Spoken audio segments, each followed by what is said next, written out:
All right. I'm going to get, in the interest of time, I'm going to start everyone so that we can, we have a full session this morning. So welcome. My name is Joseph Hankey. I'm a program specialist with Alberta Eco Trust and the Index Initiative. I wanted to thank everyone for joining us today. We got a really fantastic program today. A few of the people in the audience who know me will know that I'm a personal fan of geothermal and Geo-Exchange, especially for use in heat. And I believe it's a really essential tool for Alberta and for the construction of emissions neutral buildings. And I know our speakers today feel the same way.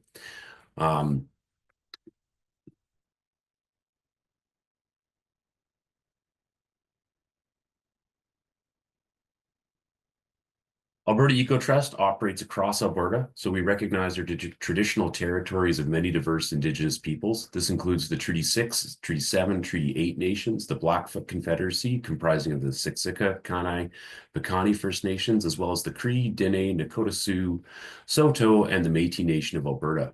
These lands have been stewarded by Indigenous peoples for millennia, and they have maintained a deep and enduring connection to the land and its resources. And we honor this histories, the language, cultures, and recognize the significance of that contribution that they have made and continue to make to this region. As we carry out our work across Alberta, we are committed to respecting and upholding the values and traditions of the Indigenous communities who have lived and continue to live in this area. I think this is especially important when we're talking about aspects of conserving our resources, and this conversation today about how we optimize our usage is really important.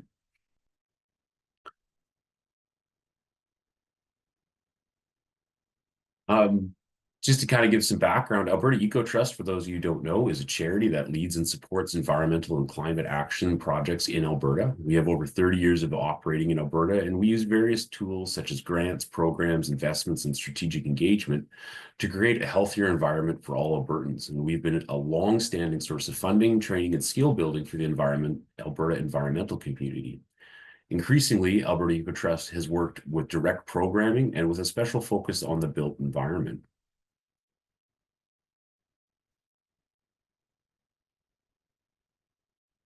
Alberta EcoTrust has two programs that support the building industry in pursuit of decarbonization of the built environment. The first is ENDEX, which stands for the Emissions Neutral Building Information Exchange, and the second is the Alberta EcoTrust Retrofit Accelerator. So ENDEX is a collaborative initiative of Alberta EcoTrust that brings the building industry together to share knowledge and build capacity and support the building and renovation practices across Alberta.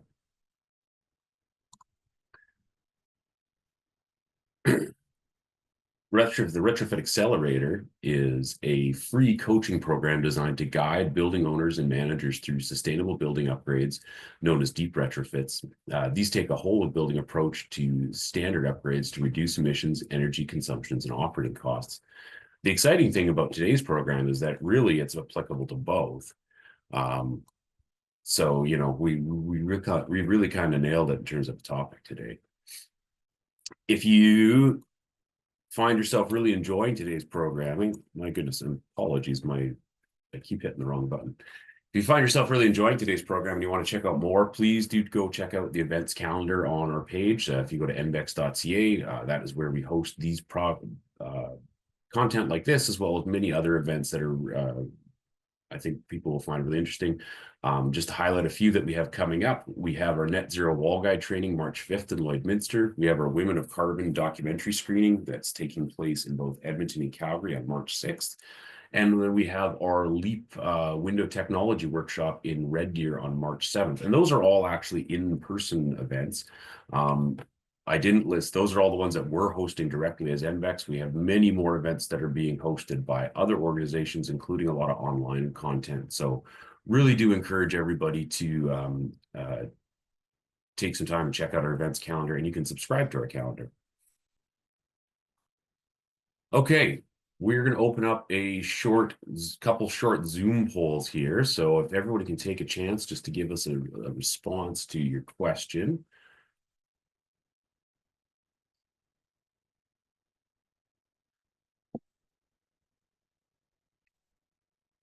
Who are participants today? Where is everybody? Our first question is always kind of where are people participating from? So we've got lots of Edmonton and Calgary neck and neck. We've got some outside Alberta.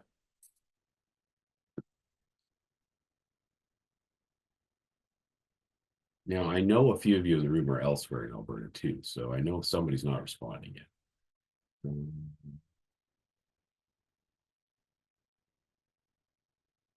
Okay, so lots of representation, Edmonton, Calgary, a few people coming from inside, one person representing from outside the area, Edmonton area.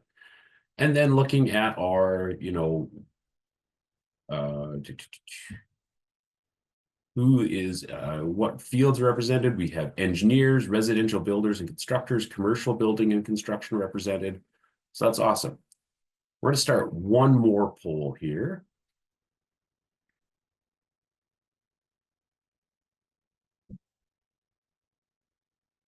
And this is just asking for some feedback on what other topics you would like to see on the Geo-Exchange content. As well as kind of trying to gauge everybody's level of comfort and familiarity with some of the Geo-Exchange and geothermal concepts. So, first question, how likely are you to support and recommend or adopt a ground source heat pump? I know we have many people from the industry here, so hopefully you're all very eager to support these.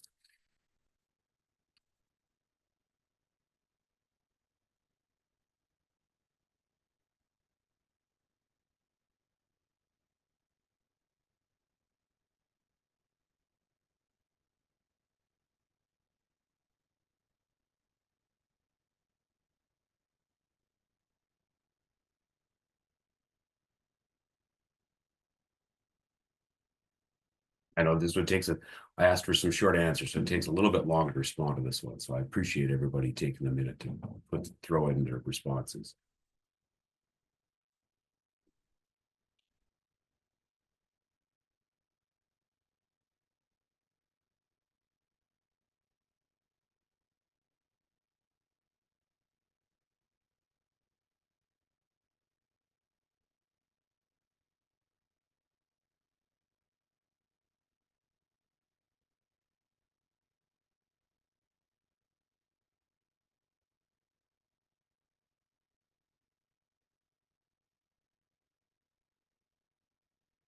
We'll just give it one more minute here for everyone to throw in their answers.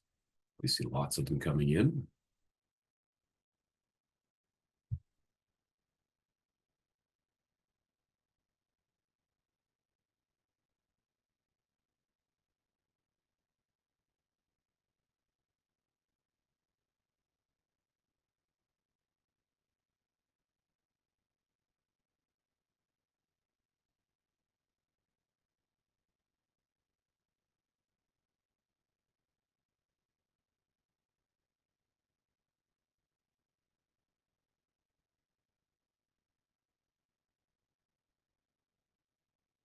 Okay, I think we have most of them in, so we're going to end the poll here.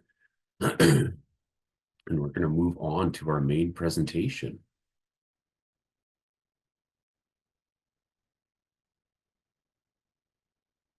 And I'm just going to share the results really quickly here. You should be able to see on the screen. So when we ask a question about how likely to support or recommend or adopt a ground source heat pump, we see a big range of responses, from people who are very hesitant on it to we have a contingent of people who are really eager about it, which again, not surprising. We have lots of people in the industry in here, so that makes sense. We're not going to go into the details about kind of like what kinds of barriers people are seeing, because that was more feedback for our team so that we can take that away for future content development. But the other one I wanted to just touch on here is, lots of interest in learning more about additional geothermal and Geo-Exchange topics. So we at the NBEX team will take that away and, along with our presenter co-partners here, try and come back with future sessions based on that. So I really appreciate everybody taking a minute to provide that to us. And I'm going to, you will see at the end of the presentation, there will be a follow-up poll that you'll receive. So, and it'll have kind of some similar questions in there. So I really appreciate any feedback you provide us.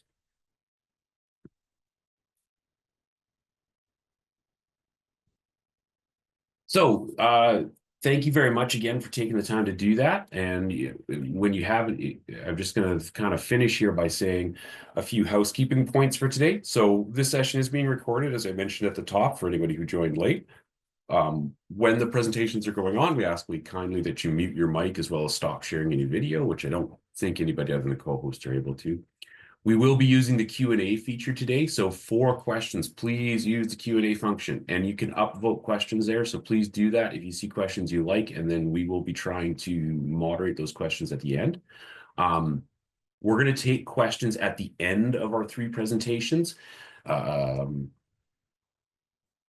going to take, and so if you are directing your question to a specific person, we kindly ask you that you try and identify them. So with that, I'm going to hand it over to Ashlee Kingsbury. Ashlee is the executive board member with the Western Canadian Geo Association, as well as a business development executive at Thermal Creek. So she's going to be moderating today's session. We're really lucky to have her, and I'm going to allow her to start and introduce today's speakers. Hey, thank you so much for that. I really appreciate that, and I appreciate the introduction. I wanted to start the conversation a little bit today just about why about me and why this topic is so critical, I feel, not only to the industry, but kind of a personal slant as well. My journey, I think, started decades ago. It started a very long time ago, before I even really knew what the technology existed. It started because I was part of a developer family, and my mom has been family has been developing property since the 70s in BC.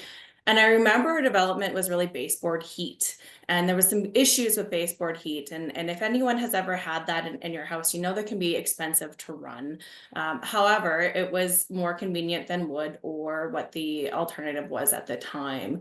So I also remember in the late 80s when gas finally came, and it was like a major transition for our family, for our development, because gas is always on. It's reliable, and in some remote areas there's challenges with reliability in some of our utilities. And why this is relevant is kind of fast forward in my life to when I was in the 90s and my mom was building her first house, and we were looking at gas and we're like, oh, gas is getting to be volatile. We're having challenges with it. It's expensive to run. And I'm learning about in school as a kid that, you know, fossil fuels, they have an end date, and they are not an unlimited source.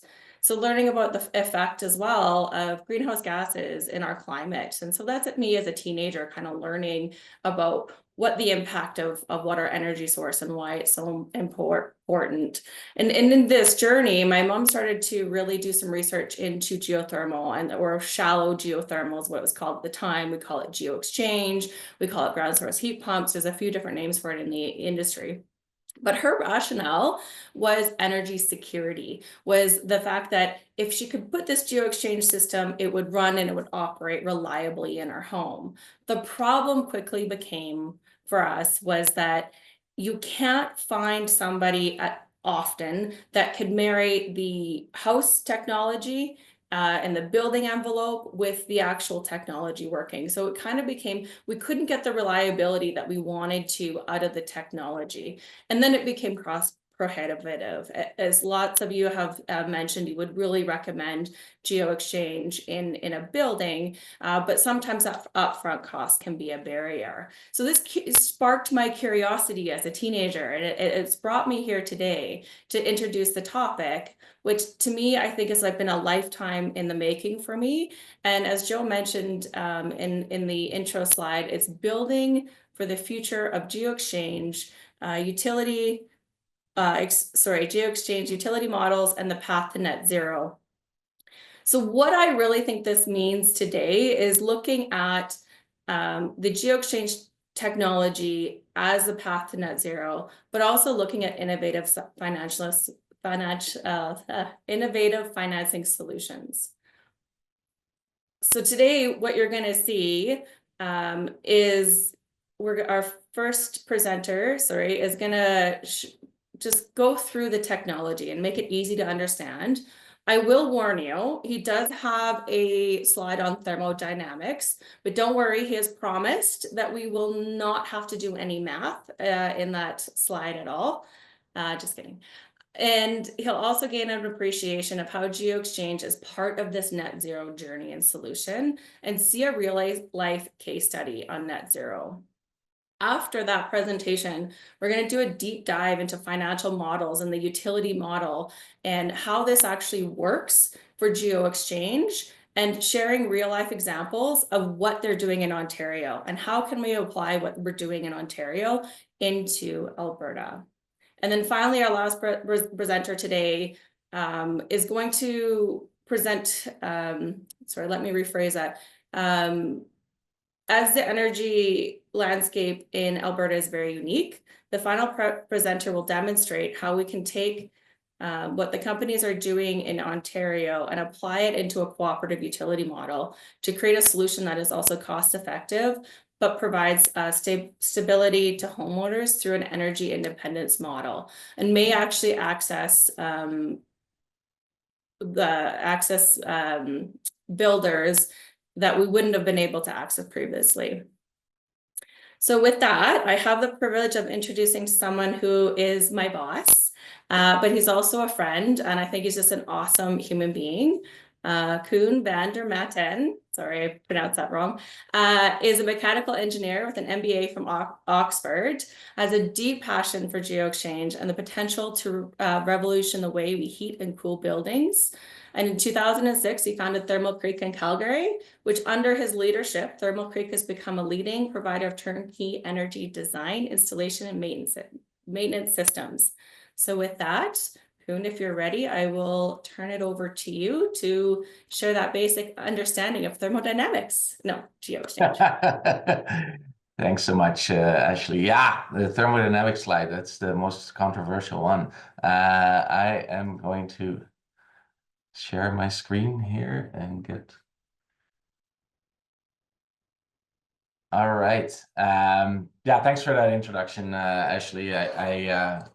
I know how passionate you are about this technology as well, and it's really nice that we share that. I'm gonna go fairly quick. We got a lot to cover, so I really want to talk about the concept of the technology. So I'm going to do a brief introduction on just myself and the company, but it's really short, and then talk about the concept of Geo-Exchange and its energy value. I realize that there's probably people in the room that they know the technology inside out, and there's other people that may not know as much about it. So I just want to cover the basics so that we're all sort of on the same page and we understand where that energy value comes from. Then from there, we can go over into the role that the technology can play specifically in Alberta's clean energy journey. We'll talk about a few case studies and some past project examples. And then we'll sort of finish it off with some myths, misconceptions about the technology, and also some lessons learned over the years. So really quick, Thermal Creek, as Ashlee already mentioned, I started the business back in 2006 here in Calgary, Alberta. We do turnkey design, engineering, drilling, installations, and service and maintenance. So basically A to Z when it comes to Geo-Exchange, it's all we do. We don't do conventional heating. We don't do solar, even for that matter. We really focus on this technology. We do some distribution of parts and heat pumps across North America.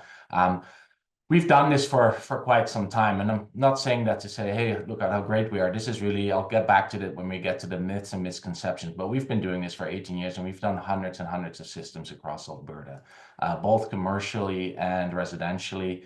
And we also do quite a few what are called formation thermal conductivity tests. So those are tests that we do more commonly for commercial application, where we actually test a piece of soil to see how well it is suited for this application.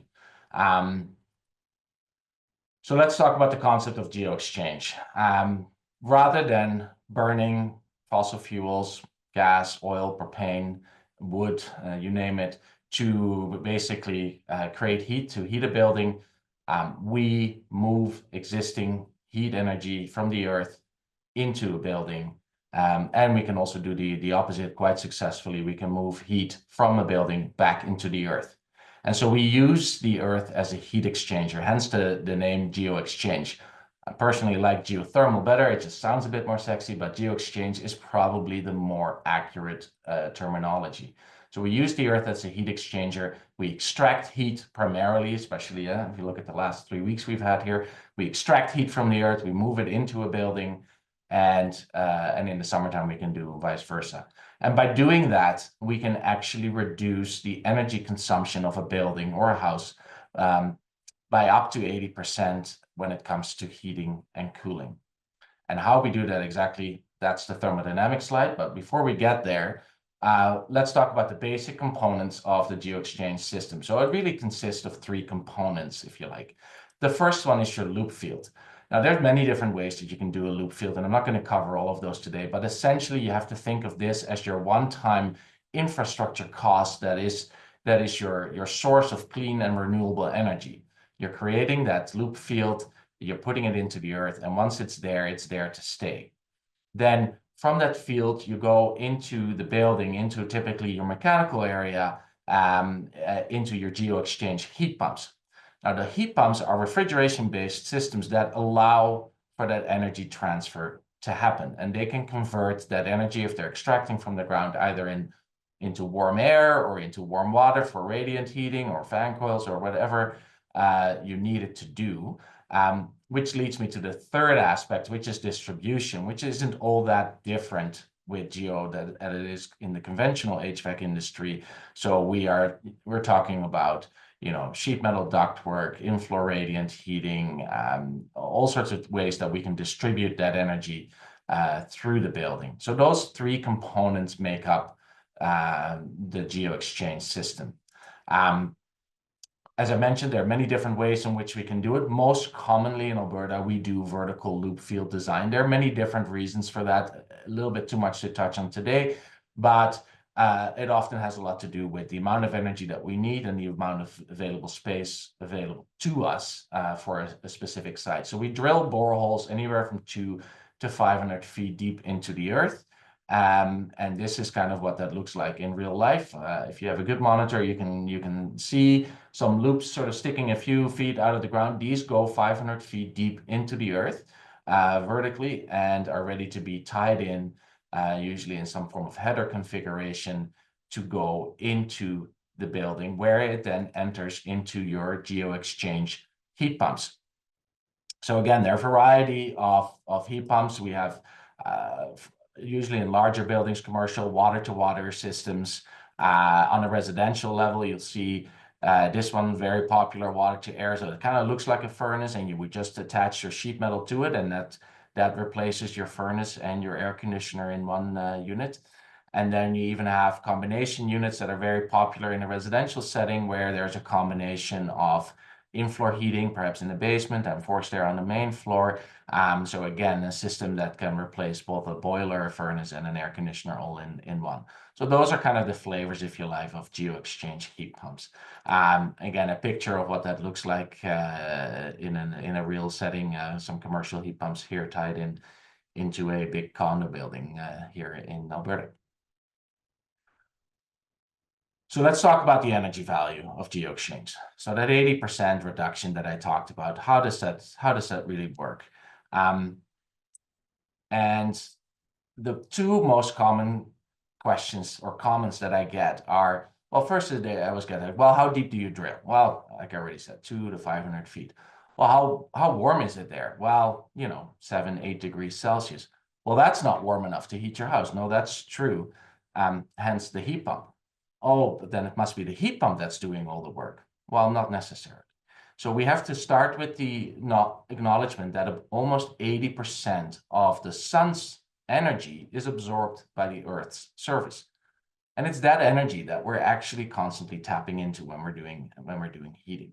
And so in a way, if you like, you could almost say it's a form of solar energy.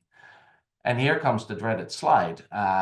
So when we're talking about Geo-Exchange systems, we are really talking about refrigeration-based heat pumps that almost work like your refrigerator in both directions. If you've ever felt the back of your fridge, it's warm, and it's not warm because there's a little motor that's running whatever. No, it's warm because your refrigerator is moving heat energy from the inside of your fridge, and it has to dissipate it somewhere, and that's the back of your fridge. And so when we look at the energy value of a Geo-Exchange system, we look at the refrigeration cycle here, and there's essentially 4 steps in this, what is called a pressure and enthalpy diagram. Vertically axis pressure, horizontally enthalpy. And if you're not familiar with the word enthalpy, think of it for now, for the basic as heat energy, if you like. So there's 4 steps, and I can start anywhere in this cycle, but I like to start here at point number 1, where in my refrigeration system, I've got a high pressure, fully liquid refrigerant gas, and it goes into an expansion valve. If you've ever used a can of hairspray and you just kind of press the button the whole time for the fun of it, that can gets really, really cold. Or a propane barbecue for that matter. If you just leave it on for hours, it gets really, really cold. Well, the same happens here essentially. So we quickly expand the gas, and the gas, that refrigerant gas, becomes extraordinarily cold, and it turns from a fully liquid state into a liquid and vapor state. And that's important. And there it enters into this ground loop field heat exchanger. And there it's, because it's really cold and it's in the form of a gas, it can actually now absorb a ton of energy from our ground loop field. And that's Q1. That is pure 100% renewable energy from the ground that we're extracting there. And as we're extracting that energy, we're sort of moving along the right side of the enthalpy axis, and we're turning that gas from a sort of liquid and vapor state in a full vapor state. And there it enters the compressor. And there, all that the compressor really does is that it quickly compresses the gas. And what happens when you quickly compress the gas? Well, obviously the volume shrinks, the pressure goes up, and the temperature also goes up drastically. But the work, which is W1 here of the compressor, is not all that much. It is really the difference between H2 and H1 there. That is the energy that the compressor uses, and that comes in the form of electricity. So that's the compressor. It compresses the gas, and then it enters what we would call the condenser, but in this case, we've got superheated gas, and we can give off now heat to the building. And that's Q2, and that's heat to the building. So we're giving that heat off all the way to the building until our gas, it turns back into a fully liquid state, and it's back at point 1. So that's the cycle. So when we talk about efficiencies of heating equipment, we always talk about, well, what's the sort of the non-renewable energy that we have to put into the system versus what is the energy that we have available to the building. So in this case, when we talk about COP, or coefficient of performance, we say, well, the heat available to the building is Q2. The work we had to put into it was W1, that was the compressor. When you divide those two for Geo, we are typically anywhere from 4 to 5. So the vast majority of energy is Q1, is that renewable heat from the ground. And that's very important to remember, because that's where this technology really separates itself from some other technologies. So if we look at sort of what are our typical heating appliances, technologies that we have available, well, you look at your natural gas furnace, well, it's a combustion-based device. So we're never going to get over 100%. So we put a unit of energy of natural gas into it, we combust it to create heat. About 10% or so gets lost in the chimney. So we have about 90% available to heat the house or building. Electric resistance heat, we can convert 1 kilowatt hour of electricity into 1 kilowatt hour of heat. There's no combustion, so there's no losses, but there's also no gain. So we are exactly 100% efficient. And then an air source heat pump that some of you might be familiar with.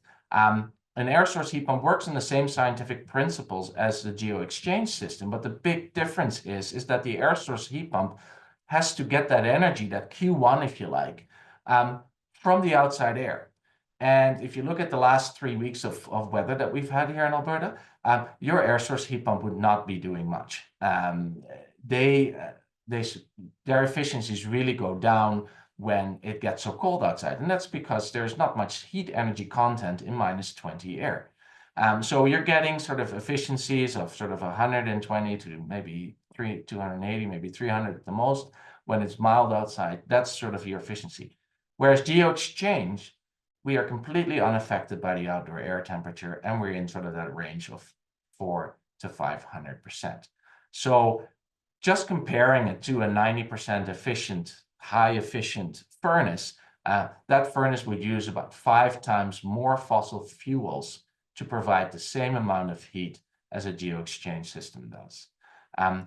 And specifically because Alberta is a cold climate, Geo-Exchange excels in our climate. It is worth it to do the loop field infrastructure just because it is so cold here. And that's a very counterintuitive. A lot of people will say, well, Geo, it's not great in Alberta, it's too cold here. No, it actually works great because it's cold here. Because when you look at net zero construction and we think about a net zero energy building, where we're essentially saying that the total amount of energy used by the building on an annual basis has to be equal to the on-site created renewable energy.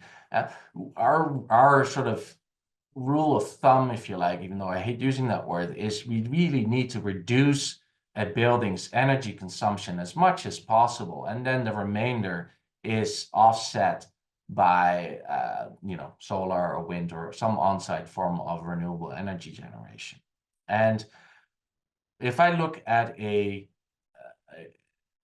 pull it back to a residential example for a second and say, okay, well, how feasible is it, or what is the role of Geo-Exchange in creating net zero energy buildings or homes?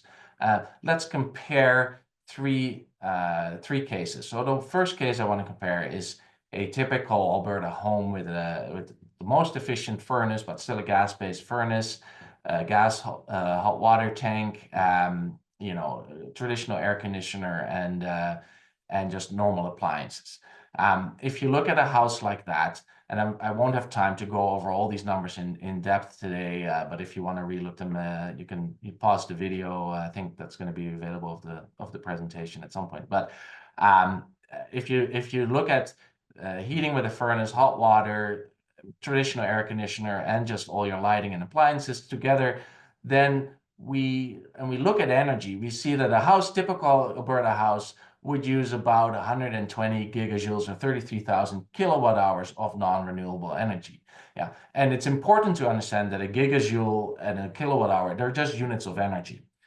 So we are often used to, okay, our gas comes in the form of gigajoule and our electricity is in the form of kilowatt hours, but they are completely interchangeable units of energy. And because we're talking net zero, we have to talk about units of energy. So in this case, we would need about 33,000 kilowatt hours to offset. So that means in Alberta, typically you would need about 33 kilowatts of solar panels on your roof in order to offset that.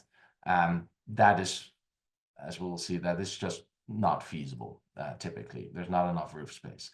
Let's look at a Geo-Exchange and, an air source heat pump scenario. So as I already mentioned, the air source system will lose a lot of its efficiency when it gets colder outside. And so on average in our climate, you would see maybe a COP of around 1.8, maybe 2 if you're really lucky. And so if you go over all the numbers, we would still need about 22,000 kilowatt hours to offset, which is about 22 kilowatts of solar panels. And then thirdly, if we look at how does a Geo-Exchange system fit in here, well, if we're looking at a Geo-Exchange system, and here you see a COP, I've got it at 4.7. The reason I have 4.7 there, because this is an actual house in Mackenzie Town in Calgary that we've monitored for the past 10 years, and we're getting about an average 4.7 COP. So that's why I used it. But if you look at the same numbers, if you also then consider that a lot of your domestic hot water can come from Geo, that cooling is extraordinarily efficient with Geo. If you add it all up together, a house like this would need about 13,000 kilowatt hours to be offset to be net zero. And that's about 13 kilowatts of solar panels. And so if I look at okay, how feasible is it to go net zero on a residential level in Alberta using these technologies? Yeah, I have to think about, well, how feasible is it? What do I have to do with my insulation? Can I build just standard, or do I have to go crazy with my insulation? Am I constrained with the south-facing roof space? Will I have outdoor equipment? Will I need a backup system installed? Am I lot orientation sensitive? And finally, what is my total net zero energy package cost? So I have to look at the additional cost for the insulation, the additional cost for the additional solar panels, and then finally the HVAC system. And so I put the three together. We see that a natural gas system really is not going to be feasible. There's no way you can fit 33 kilowatts of solar panels on a typical Alberta roof. The air source scenario could sometimes be feasible if you do go really overboard with your insulation. You make it almost like passive house standards, and you've got a good orientation on your roof, and your backup is electric, then you might be able to get there. But if you add all the cost components together, you'll see that you're more expensive than the third scenario, which is the Geo-Exchange scenario, which realistically is on new construction is always a feasible technology. It is because you're reducing your building energy load so much, you're not so constrained with the orientation of your roof, and you don't have any backup necessarily either. And so finally, like to sort of prove my money where my mouth is, we did this in a house in central Alberta in Lacombe, where this is a 3,400 square feet house. It's a bungalow style house, and the builder actually sort of did the exercise for us or with us. He said, look, I'm going to compare my construction cost. I can go either all the way overboard with insulation and then try to do sort of electric heat or air source heating, or I'm doing this. So he built an absolutely standard house with an R40 roof, which is R20 walls, regular dual pane windows, HRVs, which are code nowadays anyway. And then he's got a geothermal system, and he got some electric hot water with geothermal preheat for his hot water, and then 18 kilowatts of solar. And he said that this was the most cost-effective way of building net zero, comparing all the other scenarios. And we tracked the data, and I'll just go over this graph, where we could see that over the course of a year, the house actually used 14,000 kilowatt hours. That is geothermal plus all appliances combined. The house produced 17,500, so he was actually net energy positive by more than 3,000 kilowatt hours. Not a single gigajoule of gas. There was not even a gas line to the house. So lastly, I just want to show a few pictures here on a commercial, how this is being applied in commercial settings as well. This is a beautiful fire station in the Windermere area of Edmonton, where we drilled, it's about 16,000 square feet. We drilled 35 boreholes. There's lots of solar PV on the roof. I don't have the data. They didn't share that with me over the course of the year, but I'm told it's a net zero building, and so it's applicable both on a residential and a commercial setting. So lastly, let's talk quickly about some myths and misconceptions about Geo. So the first one I think I already talked about. Geo-Exchange doesn't work in Alberta. I don't get it as often anymore, but I still sometimes get it. I used to say all this like, well, they use it in Sweden or they use it in other cold parts of the earth. Nowadays, I just say I've been doing this for 18 years, and how can I do this for 18 years if it doesn't work in Alberta? But that's a bit of a cheap argument. Geo-Exchange cannot heat a building by itself. Well, it very much can. It's because it's not affected by the outdoor air temperature, you don't necessarily need backup. In a commercial settings, you will very often see some form of backup, but I'd say 99% of our residential installations are fully without backup. They're just geothermal only. And Geo-Exchange is not renewable energy. This one is a bit philosophical. In my opinion, it very much is. Other people say, well, it's just a very efficient heating appliance. I think I've shown that that's Q1, if you remember that from the thermodynamic slide, we're getting about 80% of our energy needs that is renewable energy from the ground. And we just need some electricity to make that transfer happen. So in my view, it's very much a form of renewable energy. What are some of the lessons learned over the years? Well, careful designs versus rule of thumbs, I'd say that's a big one. Way back in the day, they would just sort of do like, well, we just probably need so many boreholes or this and that. And that's where some of the lesser stories about Geo-Exchange have come into play. Nowadays, we can design everything and simulate everything much better. So that definitely has improved the level of the technology. We tend to go a bit deeper nowadays with our geo wells that just to disturb less earth, if you like. Not all sites are created equal, that's for sure. Edmonton's conductivity is a lot less than Calgary's, for example. So the need to do a conductivity test, it's very important to make sure that the site is suitable. Although I will say that in general, Alberta is pretty good when it comes to conductivity.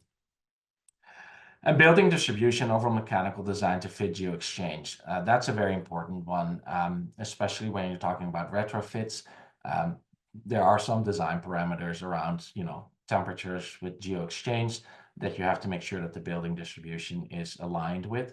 And that's definitely something that is more better understood nowadays than back in the days. So lastly, some pros and cons then real quick. So in the pro column, as I've shown, significant reduction in fossil fuel consumption for HVAC. We can eliminate natural gas entirely for buildings, for heating. For cooling, there's no need for roof cooling towers. That's often a very good one for condo buildings or commercial buildings. It is a very if not the cost-effective way to achieving net zero energy in construction, especially in our climate. I will say that it's very safe. I haven't really touched on it because there is no combustion. There is no risk of carbon monoxide poisoning. Unfortunately, we've heard a lot of stories this year, again in the news, about scares or sometimes fatalities around carbon monoxide poisoning. It's a very comfortable and even heat. It's a proven technology. It's been around for a long time, and in some parts of Alberta, it's actually inspected properly in a permit application. And when done properly, they're very low maintenance. Cons, obviously, the upfront costs are a huge hurdle, and the other two presenters will definitely touch on that. Retrofits are a challenge for two reasons. One already mentioned is that building distribution can be an issue. The other is simply, where do you place a loop filter? Can you get a drilling rig still into the area when the building is already up? It can be done, we do them, but it is more of a new construction type technology in my view. Low natural gas prices can definitely make the business case less attractive. If you're purely thinking about payback, then that can be a challenge. And lastly, for a small business like myself, it is hard to find really good skilled technicians. It takes us a lot of time and training to get them there. It'd be great if we could just hire them directly out of state. But anyway, that's it. I think the questions are at the end, so I will hand it over back to Ashlee. Excellent. Thank you so much, Koen. I really appreciated that. I think that was a really good, easy overview of thermodynamics and no math as promised. Thank you. I think it's interesting. It's important to understand the technology, and it's important for us to be able to really be able to look at that and say, you know what, this is why it works. This is how it works. And yes, it works in Alberta, right? Like you said, I know it's tongue in cheek to say you've been doing it for 18 years in Alberta, but I think it's a really important point because it is a common kind of misconception. And so it's reliable, it works, and it's part of the net zero conversation. So that's really kind of what I took from that. I think one of the last point that you highlighted as a con is the business case. The business case can be challenging. So as part of the conversation, and our next presenter is really going to start to look at that business case. So as we're going through this presentation, I'm going to actually ask everybody to think about questions like, well, if this model exists, Does this make the business case better in Alberta or not? Why is Geo now not being a part of the energy transition solution if we have a financial model that would de-risk or make this business case a little bit more viable? Would I want this in my home, my development, or my town? We noticed that there was, a diverse, some people would recommend Geo, some people would not. Has this changed? Has this shifted that? So with that in mind, I do have the privilege of introducing somebody who is a collaborator of both Koen's and mine in solving this economic challenge of Geo-Exchange. Bill Begley is the Senior Director of Business Development at OEC Renewables. He's also somebody that I would describe as passionate as well. I think that's a common theme through all of us. But Bill's passion has really sparked this conversation. If we can apply a utility model in Ontario, why not Alberta? In addition to bringing his passion, Bill brings extensive knowledge in Geo-Exchange and financing that gives developers and homeowners a decision to confidence in the decision to utilize their Geo-Exchange systems. So Bill, are you online? I saw you come in. There you are. I am. Let me just share my screen here and see if we can't get going. Get us back to the top. I can see the presentation. It's just not in presenter view. How about that? Does everyone That can see looks that great. okay? Yeah, looks great. Great. Let me just move this over here. Well, thanks very much again, Ashlee, for the intro. I really appreciate the opportunity, and I'm looking forward to spending some time together. I've gone through this deck a number of times now over the past few days, and never once was I under 30 minutes. So I will try to be brief. I know I've got 18 to 20 minutes, so apologies in advance if if I drop from this technically, and then B, if I'm too short on a slide that you want to drill down onto or into, we can do that potentially in the question and answer period. So yeah, my name's Bill Begley. Been with OEC now a number of years. Prior to that, it's been 20 years with a very large old LDC here in Toronto. I am calling in from Toronto this morning or this afternoon. You guys are holding me back from lunch. It's 1:20 here and I still haven't eaten, so maybe that'll help me go quick as well. In terms of an agenda, yeah, it is what it is. I'm not going to spend any time on that. Like I said, I'm short for time. As it is, it's probably a conversation we can have for quite a long time. I do think it's important though, and not to make this about us, or I'm not putting out my salesman hat out there, but I think it's important to know who we are and why we do this and where we're coming at this challenge from. So OEC is a very large company today. We're about 2,800 employees. We're coast to coast. Most of that is in Ontario, but we do have a footprint out west as well as Alberta as well as BC. We have three sort of verticals to our business. So one is a regulated business, which is an LDC, Oakville Hydro, which serves about 75,000 customers. We have an infrastructure business which serves or provides services to the Oakville Hydros of the world. So in that vein, our client base is Rogers, Bell, Toronto Hydro, Ottawa Hydro, and all of the work that goes into keeping those businesses flush with services. So that's design work, engineering, construction, metering. We've got 700 locators. And then I look after our unregulated side, completely foreign to the other two, which is our renewables business. We are, interestingly enough, owned by the town of Oakville. So we have this fantastic oversight, bankroll, if you will. And also, I think it really makes us a great counterparty. So those are some of our logos. You may be familiar with some of them, depending on what type of work you've done in the past. But yeah, we're far-reaching and quite a big entity at this vertical. OEC Renewables is where I spend my time. And what is that? That's a really sort of diverse takeoff from what you would think of as a municipally owned entity. We provide doing it for quite some time. So what does that mean? It means I have 3 run-of-the-river power plants, hydro generation stations that I look after scattered across Northern Ontario.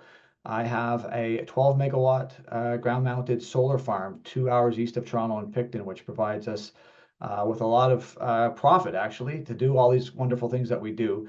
And then I look after a whole fleet of geothermal assets, both, a lot of them are commercial and condo in nature, but we do have some other diverse properties within that geo portfolio. And then I'll draw a little bit of attention to our best-in-class service. So we really think that we do this thing differently. We approach it from a different angle. We sort of walk the walk and talk the talk, and we practice what we preach. And we'll spend some more time on that as we go through the deck. In terms of the actual model, what does it mean? What does it look like? It looks like, we want to make investments in geothermal properties or geothermal assets. So we want to put the money up front. We want to remove that burden from a developer, from an owner.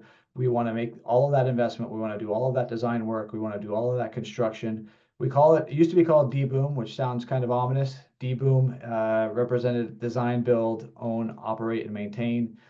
Now we call it energy as a service model.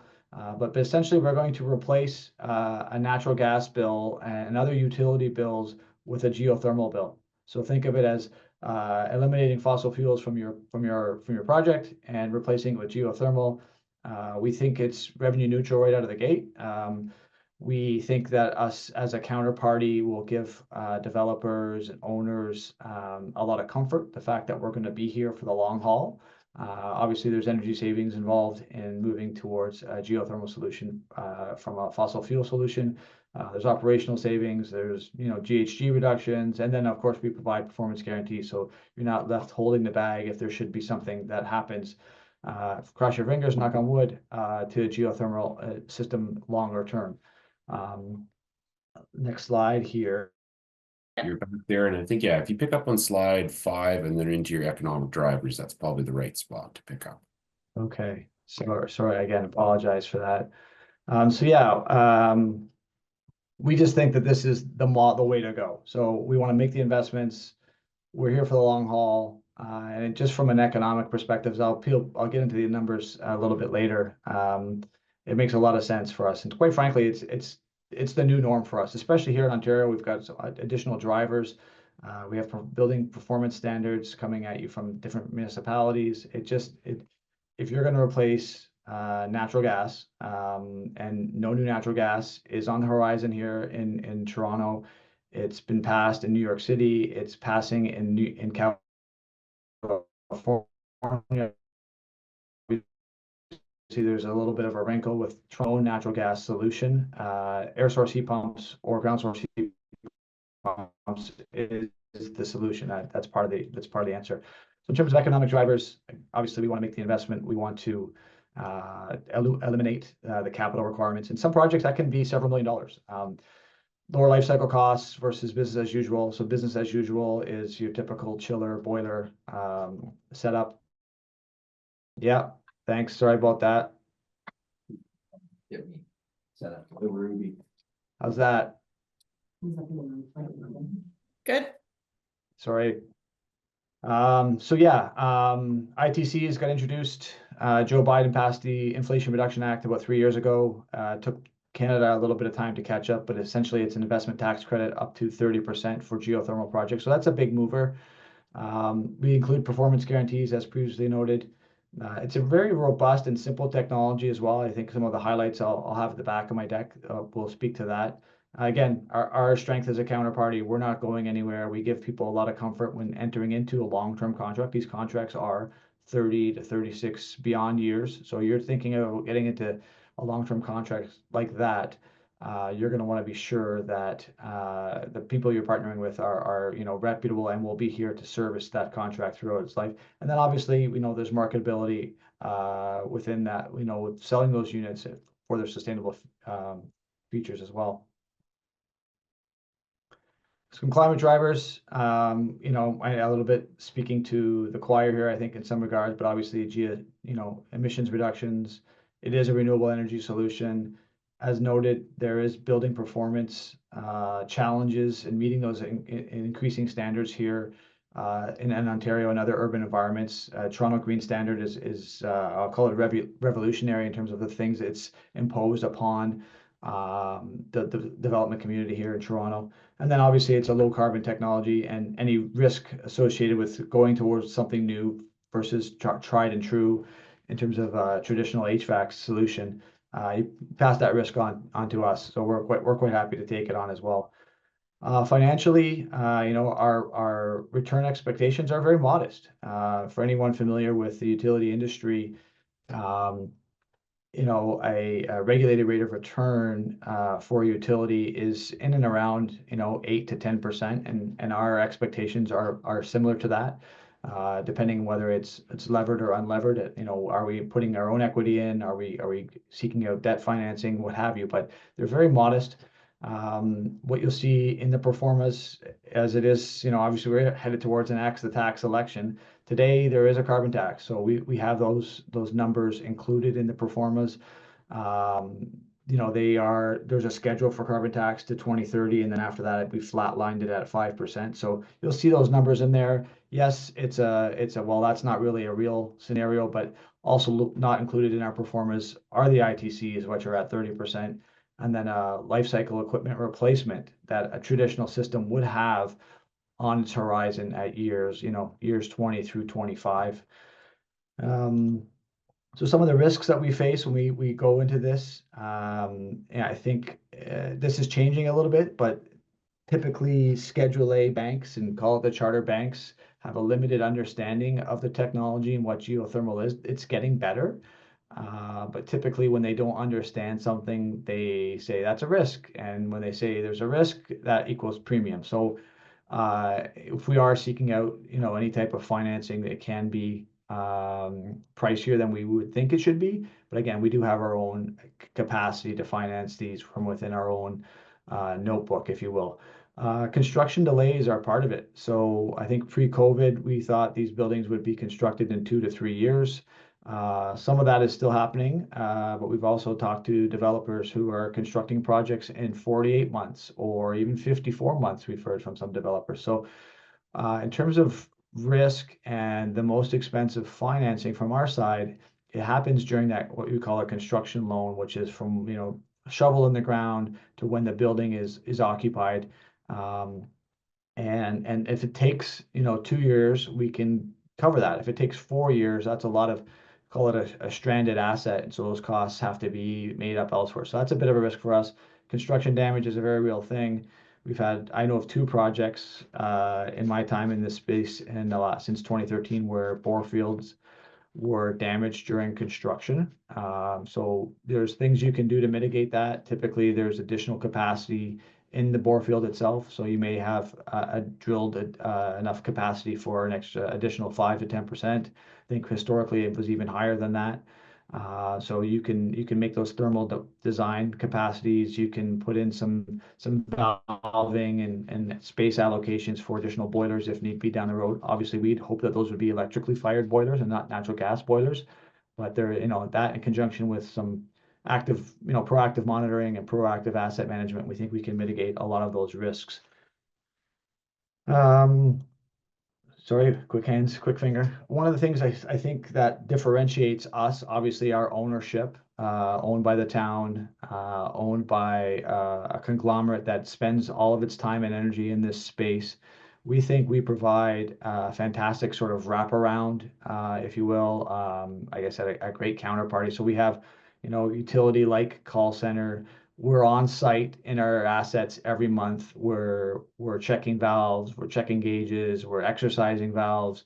We meet with our customers on an annual basis. In terms of the actual bore fields themselves, we have remote operability through SCADA systems, so we can, you know, do trend lines and bore field optimization. Is the bore field operating as we thought it would compared to original design? We're very proactive in our asset management. And then, you know, from a comprehensive stakeholder plan, we train and educate our condo corps, our boards, our property managers, our owners, whatever they need in terms of getting up to speed and being comfortable with this thing. We're happy to be there. And that includes, you know, post heating and post cooling season energy reports. How did you do? You know, you're used to a natural gas bill. When that natural gas bill goes away and you get a new bill, you'd like to understand what's going on. How is this comparable to that natural gas bill? So that's some of the stuff we put in there. And the reason I mention all that, here in Ontario, we have something called the Condo Act. And I don't think it necessarily applies in Alberta. But what happens here is there's a section within the Condo Act which essentially allows a condo corp to exit any contract that it inherits from the developer. So the developer may say, "Hey, I've got," here's why it was the design behind it, the intent here, or the intent behind the act itself is, if I'm a developer and I hand over or I sign a sweetheart 30-year deal for landscaping at the condo with my brother-in-law who happens to run a landscaping company, the condo corp inherits that contract. They have a year to get out of that contract, exit, no penalties. Assuming they find that there's problems with it or the prices aren't, comparable to market rates or what have you. So that also applies to Geo. It's unheard of for a Geo contract to be ripped up. Obviously, you'd have to replace it with something else. You'd have to have $2 million on hand to put in a chiller and a boiler and all those things. So we've never seen it happen, but part of that and making sure that, the condo corps, the property managers who inherit these things are up to speed. We put in all of the stakeholdering that happens in year one. It continues beyond year one, but we just want to make sure they're up to speed. They know what's happening. We're talking about the benefits of the system. We're spending time with them. We're just really giving them a true white glove service, and we don't think anyone else does that. So they're comfortable with this purchase that they've inherited. Condo board, someone might put up their hand to join a condo board, and all of a sudden you got to manage all of these contracts. And here's one of them. And what does this mean? And what have I got? And that sort of stuff. So we walk them through all that, spend a lot of time, and we can ramp this thing up or down depending on the needs. But essentially, like I said, this is something that we really think differentiates us from everyone else. Included with that, energy reporting, like I said earlier, post heating, post cooling season reports. What are some of the benefits? How is the system report, performing? I've got an asset that's going to function for me for 30 years, potentially up to 50 years. What's going on with this system? So we make sure everyone's up to speed on how that all works. Part of that, in terms of overall borefield health, is it performing well against design? Are there, is the weather changing? Are there seasonality and weather concerns? Have we had like really 3 or 4 really cold winters? We've taken too much heat out, we put too much back in. Are there operational changes we can make? Can we dump heat to a heated parking ramp that can dissipate heat? So some of those things, again, just like what we really sort of sink our teeth into is the. Sorry, Bill, I think we've just lost you again. And I'm gonna have to get you to wrap it up because I have one more presenter. So construction delays really hit us. We're first in. We've, a good chunk of our costs are tied to drilling. So, 3/4 of the cost of this system are in the ground for years, well before anyone occupies the building. And then sample projects. So I thought maybe this would be a place we could spend some time. This I project. think, Bill, we're gonna have to kind of rush this one a little bit and table it because we do have one more presenter. Sorry.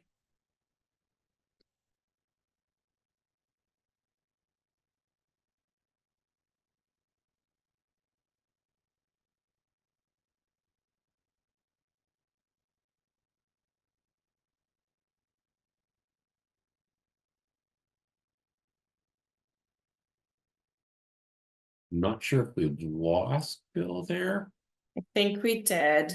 Okay, maybe we'll take this opportunity then to move on to the next, and then maybe we'll find a way if people can want to follow up if they're interested in hearing more about some of Bill's projects there. Yeah, I think that would be a good idea to actually maybe like spend some time on some of these projects to show everybody so if anybody wants to put some feedback for another presentation, that would be great. So with that, I'm going to very quickly introduce our next presenter and kind of frame it around our energy in Alberta is a very interesting landscape. We've got lots of different types of utility models. So our next presenter is Brad Nickel, who is a business opportunity specialist at EQUS. Has a background in civil engineering and decades of experience in the rural electrification of Alberta. And Brad is super passionate also about Geo-Exchange and rural electrification, and was somebody that I had a chance meeting 3 years ago, and it's been a lot of fun developing model that he's going to produce. So with that, Brad, you're on mute.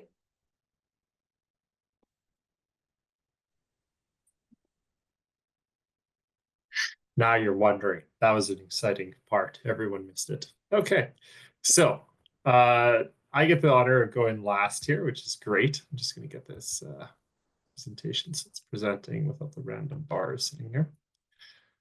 So I'm going to really build off of what Bill was discussing here, and I am going to go quickly because we do want to allow time for some questions here.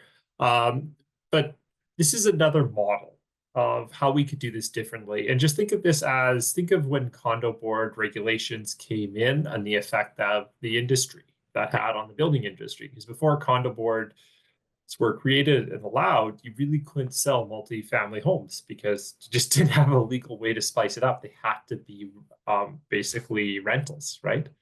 EQUS is a rural electrification authority. We have about 110 staff members.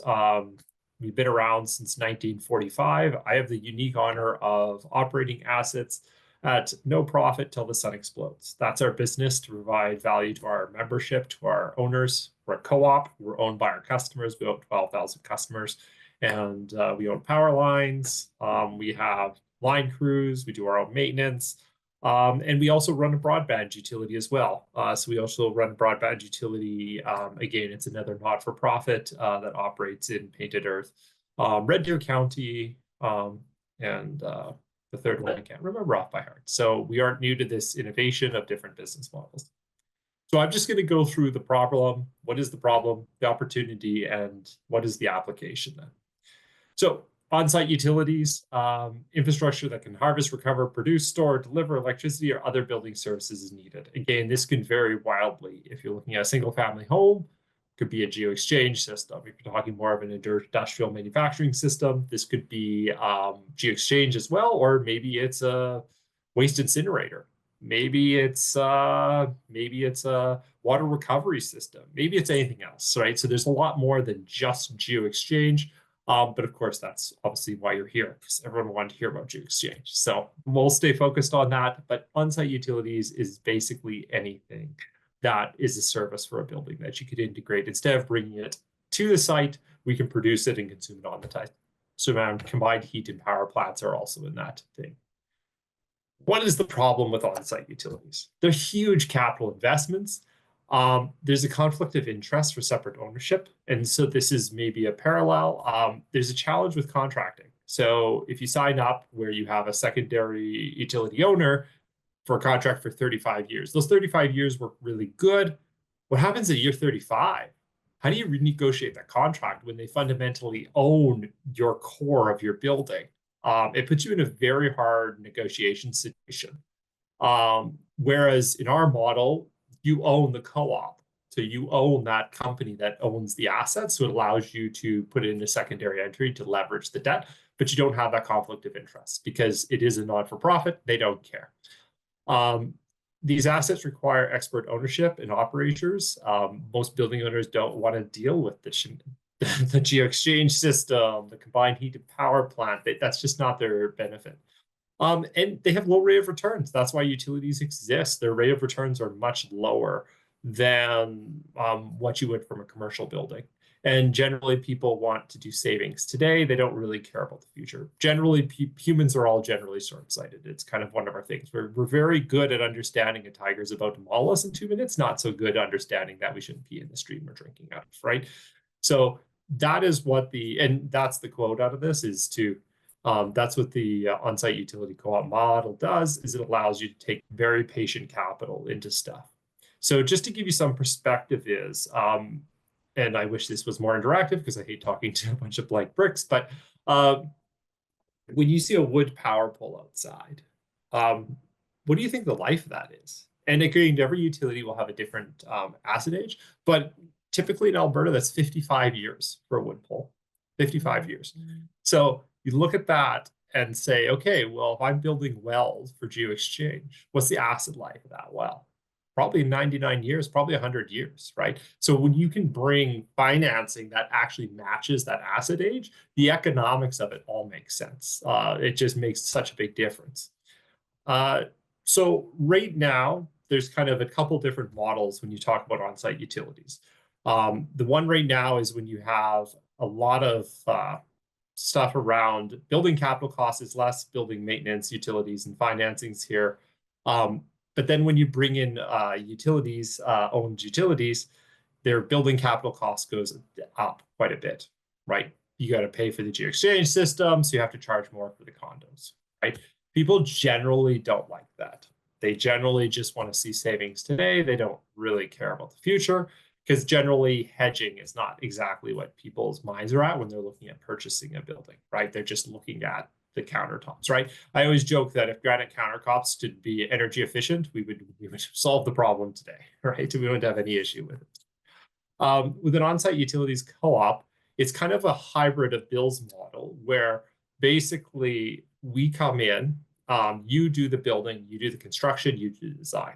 Then we have a handover process where basically the on-site utility co-op takes over ownership of the building assets once it's developed.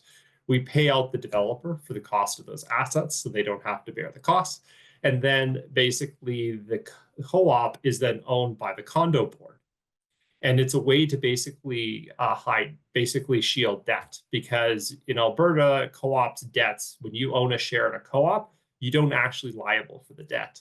So, and then we can take all these different co-ops, aggregate the debt together, and come up with a very cost-effective solution, because these are nonprofits. So our rate of return expectation would be basically the cost of debt, which, you know, we're talking right now, depending on how you want to structure it, we probably do a 5-year rolling bond arrangement. So we wouldn't secure like 20 years out, but we do quite a 5-year arrangement. You know, we're talking that, you know, 3% to 4% revenue rate requirement for this. So again, quite a bit lower than what you would see for traditional utility, and even lower, much, much lower than if you're a private company looking at this from a business investment perspective. The developer opportunity is obviously lower building costs, lower greenhouse gases, working at a premium offering. I really think Geo-Exchange needs to not be sold through the environmental attributes as much as talking about the stability. Because when you're older and when you're retired, your heating bill is still going to be very, very reasonable. And that is such an important part of the story.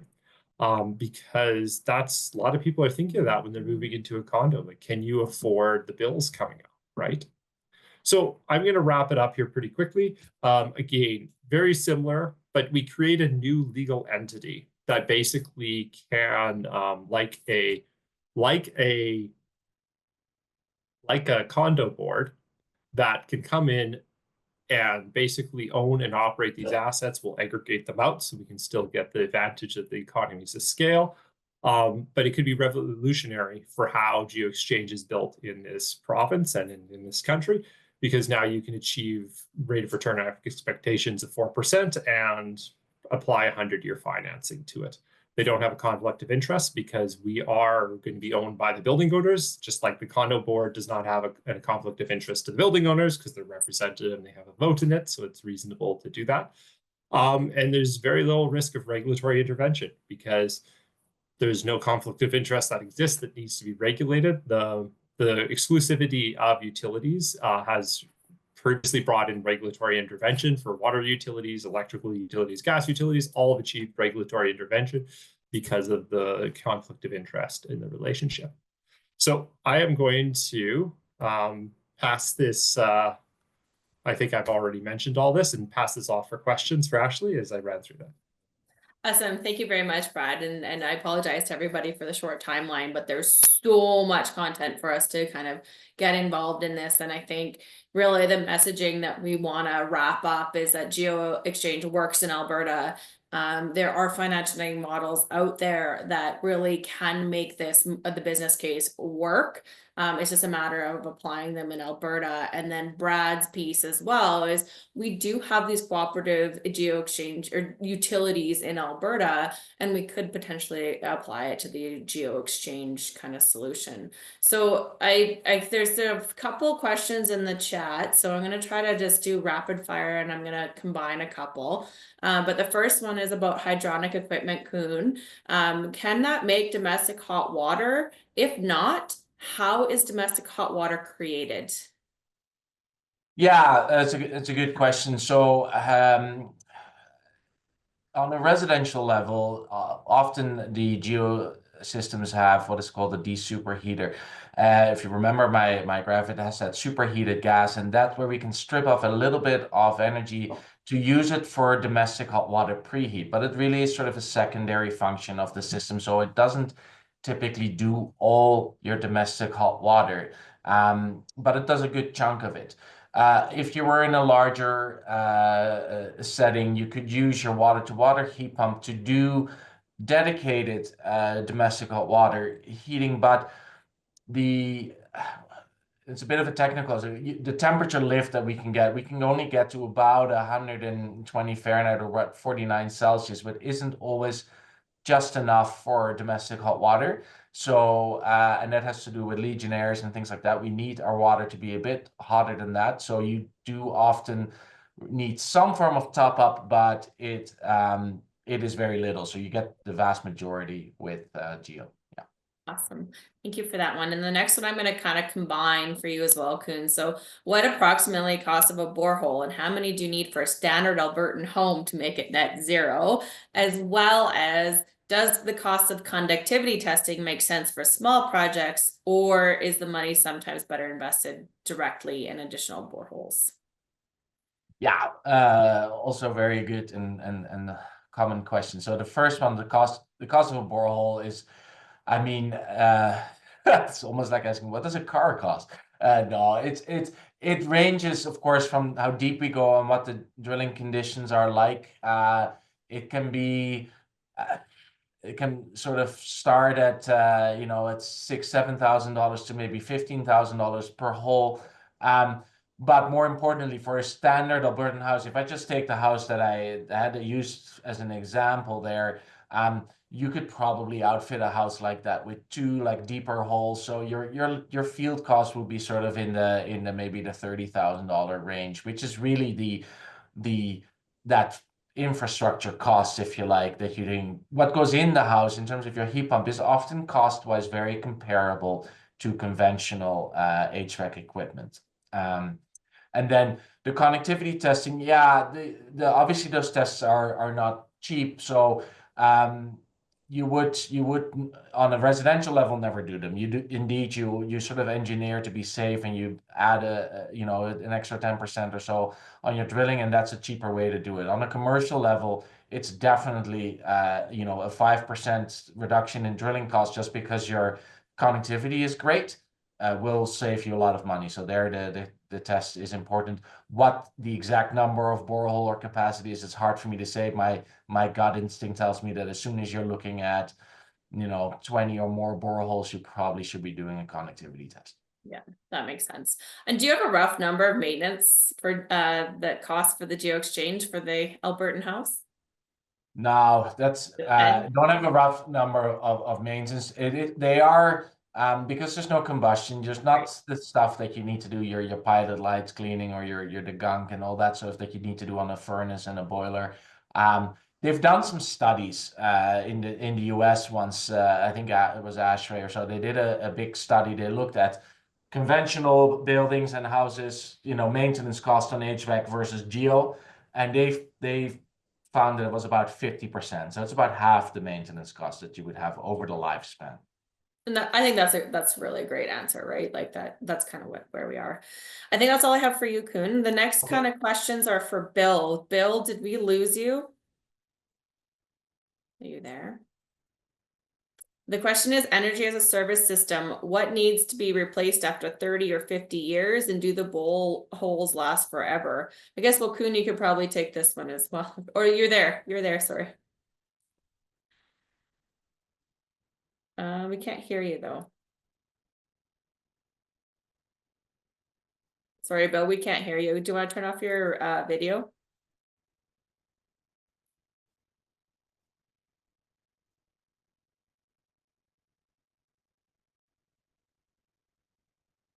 No.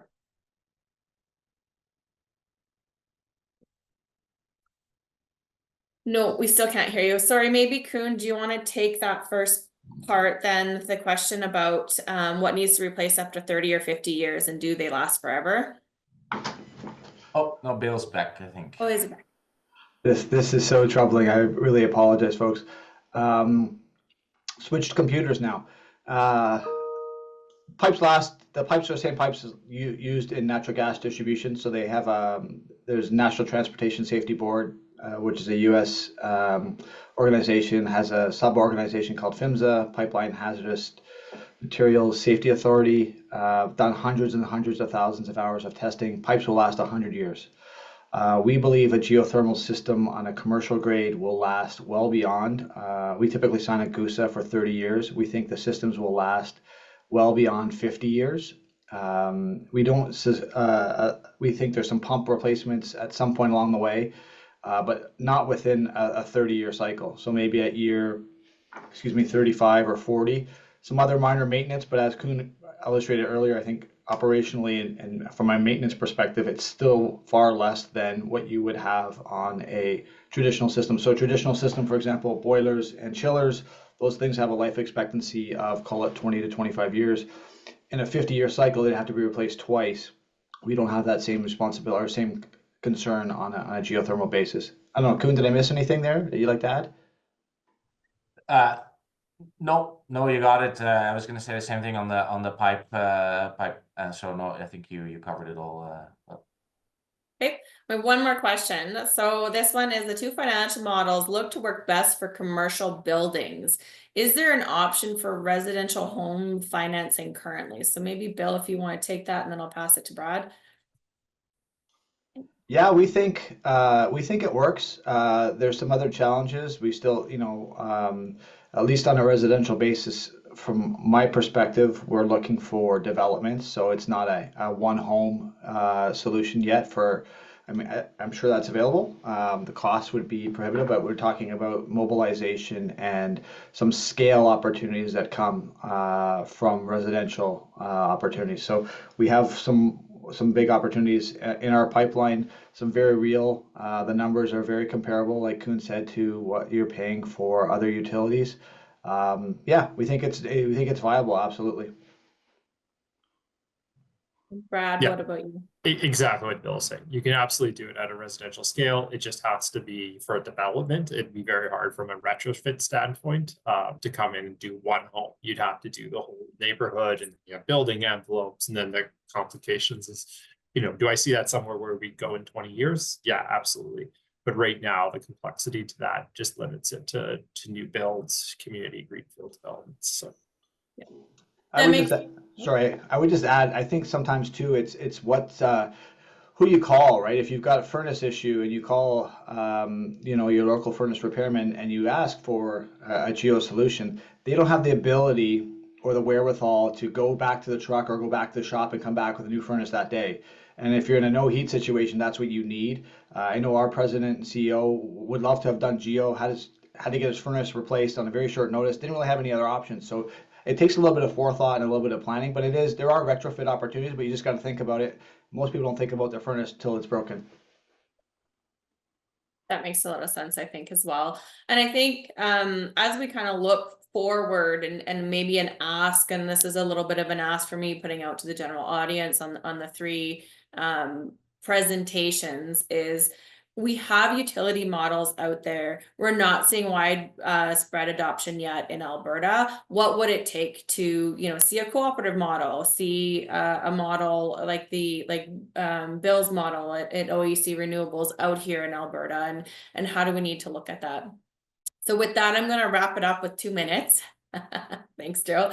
I want to thank everybody, and Joe, you guys, everybody at NBIX, really for hosting all of us, for putting this together, for putting us out there to kind of really just be able to say, hey guys, Geo works in Alberta. Let's do this.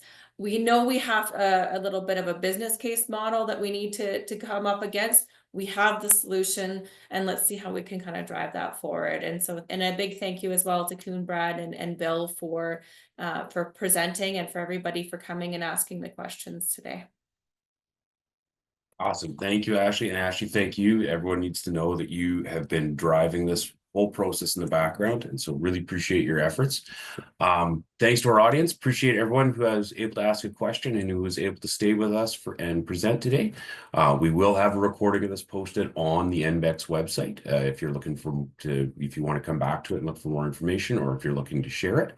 A reminder, check out nbex.ca for more events as well as other resources focused on emissions neutral buildings. And I hope everyone has a really great day. Thanks to our presenters again, and we'll talk soon. Bye-bye.